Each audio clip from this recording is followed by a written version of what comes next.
మహాజాతరలో మొదటి ఘట్టం సారళమ్మ తల్లిని సమ్మక్క గద్దె వద్దకు తీసుకురావడం. ప్రస్తుతం కన్నెపల్లిలో కొలువైన సారళమ్మ తల్లిని ప్రత్యేక పూజలు చేస్తారు. మరికొద్దిసేపట్లో కాక వంశీయులు మేడారం వద్దకు కాలినడకన 3.5 కిలోమీటర్ల మేర జంపన్న వాగు గుండా తాకుతూ సారళమ్మ తల్లిని మేడారం ప్రధాన గద్దెలకు తీసుకెళ్లి ఈ రోజున ప్రతిష్టాపన జరుగుతుంది. ఇక ఉదయం నుంచే కాక వంశీయులు ప్రత్యేక పూజలు చేస్తున్నారు. ఆడపడుచులంతా కూడా ఆ బిందెల్లో నీళ్లు తీసుకురావడం, ప్రస్తుతం కాక సారయ్య నేతృత్వం లోపల పూజలు జరుగుతూ ఉన్నాయి. ఏ విధంగా సారళమ్మ తల్లిని గద్దెల వద్దకు తీసుకెళ్తారు కాక వంశీయులు మనతో ఉన్నారు. ఏంటి సారళమ్మ తల్లిని ఏం పూజలు చేస్తారు, ఎన్ని గంటలకు తీసుకెళ్తారు, ఎట్లా ఉంటుంది ఈ ప్రోగ్రామ్? ఈరోజు ప్రోగ్రామ్ వచ్చేసి సార్ మా ఊరు ఆడపడుచులు అందరూ కూడా వచ్చేసి ఇంటింటికి నీళ్ళ బిందెలు తీసుకొని వచ్చేసి మా ఊర్లో ఉన్న గ్రామ దేవతలు అయితే ఉన్నారో వాళ్ళందరికీ కూడా బొట్లు పెట్టి అమ్మవారికి మొక్కేసి కొబ్బరికాయలు కొట్టేసి ఇక్కడ నుంచి మా ఊరు ఆడపడుచులు కూడా ఇంటింటి బిందె తీసుకొని అమ్మవారి దగ్గరికి బయలుదేరుతాం. చంపన వాగు నుంచి వెళ్ళి అక్కడికి వెళ్ళి గద్దెలు అలికేసి అక్కడ ముగ్గులు వేసేసి అమ్మవారిని తీసుకురావడం కోసం స్వాగతించడం కోసం మా ఆడపడుచులందరూ వెళ్ళేసి అలంకరించేసి వస్తారు సార్. ఈరోజు సాయంత్రం వచ్చేసి 6:30-7 గంటల మధ్యలో అమ్మవారి సారమ్మవారిని ఇక్కడ తీసుకొని గద్దె మీద తీసుకొని వెళ్ళి అందరికీ దర్శనం చేయవచ్చు. ఇట్లా తీసుకెళ్లే ముందు హనుమాన్ జెండా పట్టుకోవడము, మీ కాక వంశీయులంతా సంరక్షకులుగా ఉండడము. సో ఎందుకు ఈ కాక వంశీయులు ఎందుకు సారళమ్మ తల్లిని తీసుకెళ్తారు? కాక వంశీయులు ఎక్కువగా ఎందుకు తీసుకెళ్తారంటే అది మా పురాతన కాలం నుంచి మా పెద్దలు అయితే ఎవరైతే దాని ఆనవాయితీగా చేస్తున్నారో ఈ అందరూ ముగ్గురు దేవతలు ఏంటంటే అమ్మవారికి అంటే సమ్మక్క తల్లి రావడానికి ముందే ఆ కొడుకు భర్త వీళ్ళైతే ఎవరున్నారో వీళ్ళందరినీ మేము గద్దె దగ్గర చేర్చిన తర్వాత సమ్మక్క తీసుకురావడం జరుగుతుంది సార్. ఎందుకు ప్రతిష్ఠత అంటే అది మాకు మాఘశుద్ధ పౌర్ణమి రోజు మేము చేస్తాం, ప్రత్యేక పూజలు చేసి తీసుకుని రావడం జరుగుతుంది కాబట్టి ఇలా మేము చేయడం జరుగుతుంది. దారిపడున్న భక్తులంతా ఎగబడతారు తల్లిని తీసుకెళ్తుంటే తాకాలని. సో ఈ తాకిడి ఉంటుంది కదా, మీ వంశం ఎన్నో ఏళ్ల నుంచి సారళమ్మ తీసుకెళ్తాది, ఎట్లా అనిపిస్తుంది మీకు ఈ ఫీల్?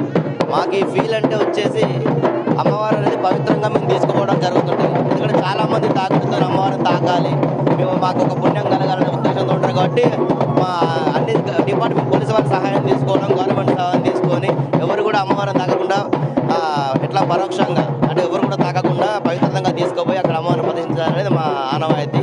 ఇది మాకు వెనకడతల నుంచి కూడా మేము చేసుకుంటూ వస్తున్నాం సార్. అందుకే ఇప్పుడు ఇలా జరుగుతుంది. జంపన్న వాగుకి వెళ్తారు, జంపన్న వద్ద ఏమైనా ప్రత్యేక పూజలు చేస్తారా సారళమ్మని తీసుకెళ్ళి? జంపన్న వాగు దగ్గర అంటే సార్ జంపన్న వాగులో వచ్చేసి అక్కడ జంపన్న జరిగిపోవడం వల్ల అక్కడ ఎర్ర రక్తం బారింది కాబట్టి అక్కడ అమ్మవారు ఆ సారళమ్మ తమ్ముడిని ఒకసారి తాగి అంటే ఆ నీళ్ళని తాగి నీళ్ళు చల్లుకొని తీసుకుని జలకం చల్లుకొని వెళ్ళడం అనేది జరుగుతుంది. అంటే అక్కడ ప్రత్యేక పూజలు అనేది ఉండవు, ఎందుకంటే నేనే జంపనం తీసుకుని వెళ్ళడం జరిగింది. అక్కడ మేము ప్రత్యేక పూజలు జంపన సంబంధించిన పూజలు చేస్తారు అది కాబట్టి అది వాళ్ళు చేసిన తర్వాత మేము కూడా నెక్స్ట్ డే వెళ్ళేసి అక్కడ అమ్మవారి జంపన నీళ్ళు జలకంగా తీసుకుని వెళ్ళడం జరుగుతుంది. అక్కడ ప్రత్యేక పూజలు అనేది ఏమి ఉండదు.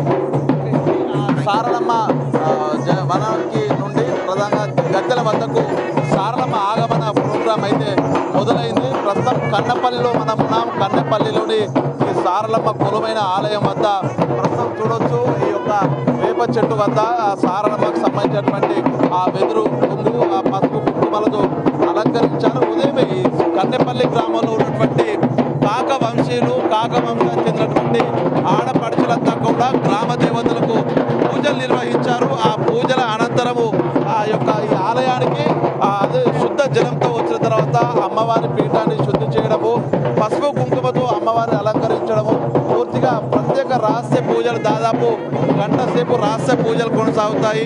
సారళమ్మ తల్లిని తీసుకొచ్చేటువంటి కాక సారయ్య ఆధ్వర్యం లోపల ఈ రహస్య పూజలు జరుగుతాయి. ఆ తర్వాత ఆ పూజల అనంతరము ఆ యొక్క రహస్యంగా ప్రస్తుతం మనం చూడొచ్చు సారళమ్మ కొలువై ఉన్నటువంటి ఆ ఆలయం లోపల ప్రస్తుతం పూజల తంతు కొనసాగుతుంది. పూజల తర్వాత ఈ యొక్క సారళమ్మను తోడుకొని వెళ్ళేటువంటి కాక సారయ్య ఎవరైతే ప్రధాన దేవుడు కాక సారయ్య ఉన్నారో తాను ఈ యొక్క సారళమ్మ ఉన్నటువంటి ఆ యొక్క తీసుకొని వెళ్తూ ఉంటారు. ఇక సారళమ్మకు తీసుకెళ్లే కాక సారయ్యకు పూర్తిగా సంరక్షణగా కాక కిరణ్ కాక వెంకటేశ్వర్లు ఉంటారు. అదేవిధంగా హనుమాన్ జెండాతో ఈ యొక్క సారళమ్మని తీసుకెళ్లేటువంటి ప్రధాన దారి గుండా మొదటగా హనుమాన్ జెండాతో ఈ యొక్క గ్రామానికి చెందినటువంటి సోలెం వెంకన్న వెళ్తారు. ఆ తర్వాత జలకం తీసుకొని గొంది లక్ష్మయ్య ధూప దీపాలు తీసుకొని కాకరంజిత్ ఈ విధంగా ఈ యొక్క కాక వంశీయులందరితో కూడినటువంటి సారళమ్మ తల్లిని జంపన్న వాగు మీదుగా తీసుకెళ్లి జంపన్న జలాన్ని ఆ తలపై చల్లుకొని పూర్తిగా ఆ మేడారం ప్రధాన గద్దెల వద్దకు తీసుకెళ్లి ఆ రాత్రి 9-10 గంటల సమయం లోపల ప్రతిష్టాపన చేయబోతారు. ఇది మహాజాతర లోపల మొదటి రోజు జరిగేటువంటి ప్రధాన ఘట్టము. ఇక భారీగా పోలీస్ బందోబస్తు రోప్ పార్టీల ఆధ్వర్యం లోపల దాదాపు 3.5 కిలోమీటర్ల దూరం ఉన్నటువంటి కన్నెపల్లి నుంచి మేడారం ప్రధాన గద్దెల వద్దకు ఈ యొక్క సారలమ్మ తల్లిని తోడుకొని వెళ్ళేందుకైతే ప్రస్తుతము పూజలు కొనసాగుతున్నాయి. మరికొద్ది గంటల్లోనే సారలమ్మ తల్లి కన్నెపల్లి నుంచి బయలుదేరి మేడారం ప్రధాన గద్దెల వద్దకైతే చేరుకోబోతుంది. వీడియో తల్లి సంతోష్తో వేణుబిక్తివి, Kannepalli, Medaram. For more videos like this, subscribe Big TV channel.